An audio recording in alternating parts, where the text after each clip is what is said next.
Hi hello ನಮಸ್ಕಾರ friends ಎಲ್ರು ಹೇಗಿದ್ದೀರಾ ಚೆನ್ನಾಗಿದ್ದೀರಾ ಐ ಹೋಪ್ ಎಲ್ಲರೂ ಕೂಡ ಚೆನ್ನಾಗಿದ್ದೀರಾ ಅನ್ಕೋತಾ ಇವತ್ತಿನ ವಿಡಿಯೋನ ಸ್ಟಾರ್ಟ್ ಮಾಡ್ತಾ ಇದ್ದೀನಿ.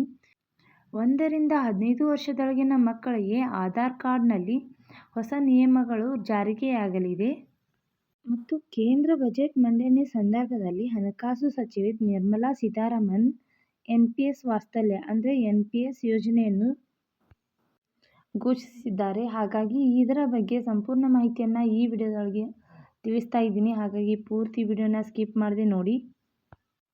ಇಂದು ಪ್ರತಿಯೊಬ್ಬರಿಗೂ ಆಧಾರ್ ಕಾರ್ಡ್ ಬಹಳ ಮುಖ್ಯವಾಗಿದೆ.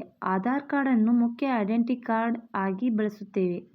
ಭಾರತೀಯ ನಾಗರಿಕ ಅನೇಕ ಸೇವೆಗಳನ್ನು ಒದಗಿಸಲು ಭಾರತ ಸರ್ಕಾರವು ಆಧಾರ್ ಕಾರ್ಡನ್ನು ಬಳಸುತ್ತದೆ. ಆಧಾರ್ ಕಾರ್ಡ್ ವ್ಯಾಪಕವಾಗಿ ವಿಳಾಸ ಮತ್ತು ಗುರುತಿನ ಪುರಾವೆ ಅಂದರೆ ಪ್ರೂಫ್ ಆಫ್ ಐಡೆಂಟಿಟಿಯಾಗಿ ಕಾರ್ಯನಿರ್ವಹಿಸುತ್ತದೆ. ಶಾಲೆ, ಕಾಲೇಜು ಅಷ್ಟೇ ಅಲ್ಲದೆ ನಮ್ಮ ಕೆಲಸ ಕಾರ್ಯಗಳಿಗೆ ಆಧಾರ್ ಕಾರ್ಡ್ ಬಹಳ ಮುಖ್ಯವಾಗಿರುತ್ತದೆ. ಪ್ರತಿಯೊಬ್ಬರೂ ಆಧಾರ್ ಕಾರ್ಡನ್ನು ಹೊಂದಿರುತ್ತಾರೆ. ಹಾಗೆಯೇ ಇದೀಗ 1ರಿಂದ 15 ವರ್ಷದೊಳಗಿನ ಮಕ್ಕಳಿಗೆ ಆಧಾರ್ ಮಾಡಿಸಲು ನಿಯಮ ಜಾರಿಗೊಳಿಸಿದ್ದಾರೆ. ಅದರ ಬಗ್ಗೆ ಸಂಪೂರ್ಣ ಮಾಹಿತಿಯನ್ನು ತಿಳಿಸಿಕೊಳ್ಳೋಣ. ಅದಕ್ಕಿಂತ ಮುಂಚೆ ಎನ್ಪಿಎಸ್ ವಾತ್ಸಲ್ಯ ಯೋಜನೆಯ ಬಗ್ಗೆ ತಿಳಿಯೋಣ ಬನ್ನಿ.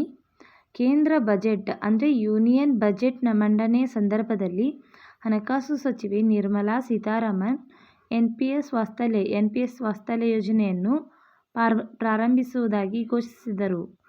ಈ ಹೊಸ ಉಪಕ್ರಮವು ಅಪ್ರಾಪ್ತ ವಯಸ್ಕರ ಭವಿಷ್ಯವನ್ನು ಭದ್ರಪಡಿಸುವ ಗುರಿಯನ್ನು ಹೊಂದಿರುವ ದೀರ್ಘಾವಧಿಯ ಉಳಿತಾಯ ಯೋಜನೆ ಅಂದರೆ ಸೇವಿಂಗ್ಸ್ ಸ್ಕೀಮ್ ಆಗಿ ವಿನ್ಯಾಸಗೊಳಿಸಲಾಗಿದೆ.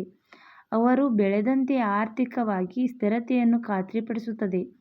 ಸೀತಾರಾಮನ್ ಅವರ ಪ್ರಕಾರ ಈ ಯೋಜನೆಯನ್ನು ಚಿಕ್ಕ ಮಕ್ಕಳ ಪೋಷಕರು ಅಥವಾ ಪೋಷಕರು ಪ್ರಾರಂಭಿಸಲು ಉದ್ದೇಶಿಸಲಾಗಿದೆ. ಇದು ಚಿಕ್ಕ ವಯಸ್ಸಿನಿಂದಲೇ ಆರ್ಥಿಕ ಭದ್ರತೆಗೆ ರಚನಾತ್ಮಕವಾಗಿ ಮಾರ್ಗವನ್ನು ಒದಗಿಸುತ್ತದೆ. ಎನ್ಪಿಎಸ್ ವಾತ್ಸಲ್ಯ ಎಂದರೇನು? ಇದಕ್ಕಿಂತ ಮುಂಚೆ ಯಾರೆಲ್ಲ ನನ್ನ ಚಾನಲ್ನ ಸಬ್ಸ್ಕ್ರೈಬ್ ಮಾಡ್ಕೊಂಡಿಲ್ವೋ ಪ್ಲೀಸ್ ಸಬ್ಸ್ಕ್ರೈಬ್ ಮಾಡ್ಕೊಳ್ಳಿ ಮತ್ತು ಪಕ್ಕದಲ್ಲೇ ಇರೋ ಬೆಲ್ ಬಟನ್ನ ಕ್ಲಿಕ್ ಮಾಡಿ. ನಿಮಗೆ ಏನಾದರೂ ಈ ವಿಡಿಯೋ ಇಷ್ಟ ಆದರೆ ಪ್ಲೀಸ್ ಲೈಕ್ ಬಟನ್ನ ಕ್ಲಿಕ್ ಮಾಡಿ. ಓಕೆ, ಎನ್ಪಿಎಸ್ ವಾತ್ಸಲ್ಯ ಎಂದರೆ ರಾಷ್ಟ್ರೀಯ ಪಿಂಚಣಿ ಯೋಜನೆ ಅಂದರೆ ನ್ಯಾಷನಲ್ ಪೆನ್ಷನ್ ಸ್ಕೀಮ್. ಎನ್ಪಿಎಸ್ ಹೊಸ ವಿಸ್ತರಣೆಯಾಗಿದ್ದು ವಿಶೇಷವಾಗಿ ಅಪ್ರಾಪ್ತ ವಯಸ್ಕರಿಗೆ ವಿನ್ಯಾಸಗೊಳಿಸಲಾಗಿದೆ. ಇದು ಚಿಕ್ಕ ವಯಸ್ಸಿನಿಂದಲೇ ತಮ್ಮ ಮಕ್ಕಳಿಗೆ ಪಿಂಚಣಿ ಯೋಜನೆಯನ್ನು ಪ್ರಾರಂಭಿಸಲು ಪೋಷಕರಿಗೆ ಅನುವು ಮಾಡಿಕೊಡುತ್ತದೆ. ಇದು ಮಗುವಿಗೆ 18 ವರ್ಷ ತುಂಬಿದಾಗ ಸಾಮಾನ್ಯ ಎನ್ಪಿಎಸ್ ಖಾತೆಗೆ ಪರಿವರ್ತನೆಯಾಗುತ್ತದೆ. ಈ ಯೋಜನೆಯು ಆರಂಭಿಕ ಹೂಡಿಕೆ ಅಭ್ಯಾಸಗಳನ್ನು ಉತ್ತೇಜಿಸಲು ಮತ್ತು ಯುವ ಪೀಳಿಗೆಗೆ ಸ್ಥಿರವಾದ ಆರ್ಥಿಕ ಭವಿಷ್ಯವನ್ನು ಖಚಿತಪಡಿಸಿಕೊಳ್ಳಲು ಗುರಿಯನ್ನು ಹೊಂದಿದೆ. ಎನ್ಪಿಎಸ್ ವಾತ್ಸಲ್ಯ ಯೋಜನೆಯ ಪ್ರಯೋಜನಗಳೇನಂತ ನೋಡೋಣ ಬನ್ನಿ. ಎನ್ಪಿಎಸ್ ವಾತ್ಸಲ್ಯ ಯೋಜನೆಯ ಮುಖ್ಯ ಅನುಕೂಲವೆಂದರೆ ಅದರ ನಮ್ಯತೆ. ಪೋಷಕರು ಈ ಖಾತೆಯನ್ನು ತೆರೆಯಬಹುದು ಮತ್ತು ನಿಯಮಿತವಾಗಿ ಕೊಡುಗೆಗಳನ್ನು ನಿರ್ವಹಿಸಬಹುದು. ತಮ್ಮ ಮಕ್ಕಳಿಗೆ ಭದ್ರವಾದ ಆರ್ಥಿಕ ಅಡಿಪಾಯವನ್ನು ಹೊಂದಿಸಬಹುದು. ಮಗುವಿಗೆ 18 ವರ್ಷ ವಯಸ್ಸಾದಾಗ ವಾತ್ಸಲ್ಯ ಖಾತೆಯು ಪ್ರಮಾಣಿತ ಎನ್ಪಿಎಸ್ ಖಾತೆಯಾಗಿ ಪರಿವರ್ತನೆಯಾಗುತ್ತದೆ. ಇದು ಯುವ ವಯಸ್ಕರು ತಮ್ಮ ಆರಂಭಿಕ ವರ್ಷಗಳಲ್ಲಿ ಮಾಡಿದ ಹೂಡಿಕೆಯಿಂದ ಲಾಭವನ್ನು ಮುಂದುವರಿಸಲು ಅನುವು ಮಾಡಿಕೊಡುತ್ತದೆ. ಈ ಯೋಜನೆಯು ಭವಿಷ್ಯದ ಆರ್ಥಿಕ ಸ್ಥಿರತೆಯನ್ನು ಖಾತ್ರಿಪಡಿಸುವುದು ಮಾತ್ರವಲ್ಲದೆ ಆರಂಭಿಕ ಹಂತದಲ್ಲಿ ಉಳಿತಾಯ ಮತ್ತು ಹೂಡಿಕೆಯ ಪರಿಕಲ್ಪನೆಯನ್ನು ಪರಿಚಯಿಸುತ್ತದೆ. ದೀರ್ಘಾವಧಿಯ ಹಣಕಾಸು ಯೋಜನೆಗೆ ನಿರ್ಣಾಯಕವಾಗಿದೆ. ರಾಷ್ಟ್ರೀಯ ಪಿಂಚಣಿ ವ್ಯವಸ್ಥೆಯ ಭಾಗವಾಗಿ ವಾತ್ಸಲ್ಯ ಯೋಜನೆಗೆ ನೀಡಿದ ಕೊಡುಗೆಗಳು ಅಂದರೆ ತೆರಿಗೆ ಪ್ರಯೋಜನಗಳಿಗೆ ಅರ್ಹವಾಗಿದೆ. ಇದು ತೆರಿಗೆ ವಿನಾಯಿತಿಯನ್ನು ಆನಂದಿಸುತ್ತಿರುವಾಗ ತಮ್ಮ ಮಕ್ಕಳ ಭವಿಷ್ಯವನ್ನು ಸುರಕ್ಷಿತವಾಗಿರಿಸಲು ಬಯಸುವ ಪೋಷಕರಿಗೆ ಇದು ಆಕರ್ಷಕ ಆಯ್ಕೆಯಾಗಿದೆ. ಎನ್ಪಿಎಸ್ ವಾತ್ಸಲ್ಯ ಖಾತೆಯನ್ನು ತೆರೆಯುವುದು ಹೇಗೆ ಅಂತ ನೋಡೋಣ ಬನ್ನಿ.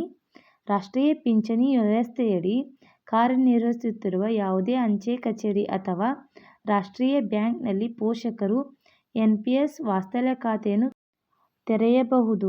ನಿಯಮಿತ ಕೊಡುಗೆಗಳನ್ನು ಮಾಸಿಕ ಅಥವಾ ಇತರ ಸೆಟ್ ಮಧ್ಯಂತರಗಳಲ್ಲಿ ಮಾಡಬಹುದು. ಈ ಉಪಕ್ರಮವು 18 ವರ್ಷಕ್ಕಿಂತ ಮೇಲ್ಪಟ್ಟ ವಯಸ್ಕರಿಗೆ ಮಾತ್ರ ಒದಗಿಸುವ ಪ್ರಮಾಣಿತ NPS ನಿಯಮಗಳ ಅಡಿಯಲ್ಲಿ ಹಿಂದೆ ಅನರ್ಹರಾಗಿದ್ದ ಕಿರಿಯರಿಗೆ NPS ಅನ್ನು ಪ್ರವೇಶಿಸುವಂತೆ ಮಾಡುತ್ತದೆ. ಮತ್ತು ಇದರಲ್ಲಿ ತೆರಿಗೆ ವಿನಾಯಿತಿಗಳು ಮತ್ತು ಆರ್ಥಿಕ ಬೆಳವಣಿಗೆಯ ಬಗ್ಗೆ ತಿಳಿಯೋಣ. ಇತರ ಸರ್ಕಾರಿ ಉಳಿತಾಯ ಯೋಜನೆಗಳಂತೆ NPS ವಾತ್ಸಲ್ಯವು ತೆರಿಗೆ ವಿನಾಯಿತಿಗಳನ್ನು ನೀಡುತ್ತದೆ. ಹೂಡಿಕೆ ಮಾಡಿದ ಮೊತ್ತವು ಕಾಲಾನಂತರದಲ್ಲಿ ಬೆಳೆಯುತ್ತದೆ. ಸಂಯುಕ್ತ ಬಡ್ಡಿಯಿಂದ ಪ್ರಯೋಜನ ಪಡೆಯುತ್ತದೆ. ಇದು ಮಗು ಗರಿಷ್ಠ ವಯಸ್ಸಿಗೆ ತಲುಪುವ ಹೊತ್ತಿಗೆ ನಿಧಿಯ ಮೌಲ್ಯವನ್ನು ಗಮನಾರ್ಹವಾಗಿ ಹೆಚ್ಚಿಸುತ್ತದೆ. ಇದು ಮಗುವಿನ ಭವಿಷ್ಯಕ್ಕಾಗಿ ಗಣನೀಯ ಕಾರ್ಪಸ್ ಮಾತ್ರವಲ್ಲದೆ ಕುಟುಂಬಗಳಲ್ಲಿ ಶಿಸ್ತಿನ ಉಳಿತಾಯದ ಅಭ್ಯಾಸವನ್ನು ಖಾತ್ರಿಗೊಳಿಸುತ್ತದೆ. ಅಧಿಕೃತ NPS ವೆಬ್ಸೈಟ್ಗೆ ಭೇಟಿ ನೀಡುವ ಮೂಲಕ ಪೋಷಕರು NPS ವಾತ್ಸಲ್ಯ ಯೋಜನೆಗೆ ಆನ್ಲೈನ್ನಲ್ಲಿ ಸುಲಭವಾಗಿ ಅರ್ಜಿ ಸಲ್ಲಿಸಬಹುದಾಗಿದೆ. ಅಧಿಕೃತ NPS ವೆಬ್ಸೈಟ್ಗೆ ಭೇಟಿ ನೀಡುವುದು ಮತ್ತು ನೋಂದಣಿ ಆಯ್ಕೆಯನ್ನು ಆರಿಸುವುದು. ಅದರಲ್ಲಿ ಹೊಸ ನೋಂದಣಿ ಆಯ್ಕೆ ಮಾಡಿ ಮತ್ತು ಆಧಾರ್ ಅಥವಾ ಪ್ಯಾನ್ ಸಂಖ್ಯೆ, ಮೊಬೈಲ್ ಸಂಖ್ಯೆ ಮತ್ತು ಇಮೇಲ್ ಐಡಿಯನ್ನು ನಮೂದಿಸುವುದು. NPS ಖಾತೆ ವಿವರಗಳನ್ನು ನಿರ್ವಹಿಸಲು 3 ಕೇಂದ್ರೀಯ ದಾಖಲೆ ಕೀಪಿಂಗ್ ಏಜೆನ್ಸಿಗಳಲ್ಲಿ ಒಂದನ್ನು ಆಯ್ಕೆ ಮಾಡುವುದು. OTP ಪರಿಶೀಲನೆಯನ್ನು ಪೂರ್ಣಗೊಳಿಸುವುದನ್ನು ಮತ್ತು ಅಗತ್ಯ ಇರುವ ವೈಯಕ್ತಿಕ ಮಾಹಿತಿಯನ್ನು ಒದಗಿಸುವುದು. ಹೆಚ್ಚುವರಿಯಾಗಿ NPS ಖಾತೆಯನ್ನು ತೆರೆಯಲು ಮತ್ತು NPS ವೆಬ್ಸೈಟ್ ಮೂಲಕ ಹೆಚ್ಚಿನ ಮಾಹಿತಿಯನ್ನು ಸಂಗ್ರಹಿಸಲು ಪೋಷಕರು ಹತ್ತಿರದ ಬ್ಯಾಂಕ್ ಶಾಖೆಗೆ ಭೇಟಿ ನೀಡಬಹುದು. NPS ವಾತ್ಸಲ್ಯ ಯೋಜನೆಯು ಸರ್ಕಾರವು ಮುಂದಕ್ಕೆ ಯೋಚಿಸುವ ಉಪಕ್ರಮವಾಗಿದೆ. ಇದು ಅಪ್ರಾಪ್ತ ವಯಸ್ಕರಿಗೆ ಆರಂಭಿಕ ಹಣಕಾಸು ಯೋಜನೆ ಮತ್ತು ಭದ್ರತೆಯನ್ನು ಉತ್ತೇಜಿಸುವ ಗುರಿಯನ್ನು ಹೊಂದಿದೆ.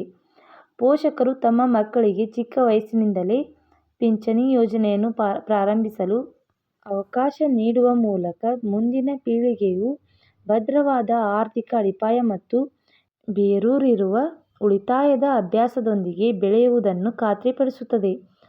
ತೆರಿಗೆ ಪ್ರಯೋಜನಗಳು ಮತ್ತು ಹೊಂದಿಕೊಳ್ಳುವ ಹೂಡಿಕೆಯ ಆಯ್ಕೆಗಳೊಂದಿಗೆ NPS ವಾತ್ಸಲ್ಯವು ಭಾರತದ ಯುವಜನರ ಆರ್ಥಿಕ ಭವಿಷ್ಯವನ್ನು ಭದ್ರಪಡಿಸುವ ಮೂಲಕ ಸಾಧನವಾಗಿ ಸಿದ್ಧವಾಗಿದೆ. ಇದೀಗ ಆಧಾರ್ ಕಾರ್ಡ್ಗೆ ಸಂಬಂಧಿಸಿದ ಕೆಲವು ಪ್ರಮುಖ ನಿಯಮಗಳು ಮತ್ತು ಸೂಚನೆಗಳನ್ನು ನೀಡಿದ್ದಾರೆ. ಅದರ ಬಗ್ಗೆ ತಿಳಿಯೋಣ ಬನ್ನಿ. 1 ರಿಂದ 15 ವರ್ಷದೊಳಗಿನ ಮಕ್ಕಳಿಗೆ ಆಧಾರ್ ಕಾರ್ಡ್ ಮಾಡಿಸಲು ಹಲವು ನಿಯಮಗಳು ಜಾರಿಯಾಗಲಿವೆ. ಇದೀಗ ಮಕ್ಕಳಿಗೂ ಆಧಾರ್ ಕಾರ್ಡ್ ಪಡೆಯುವುದು ಕಡ್ಡಾಯವಾಗಿದೆ.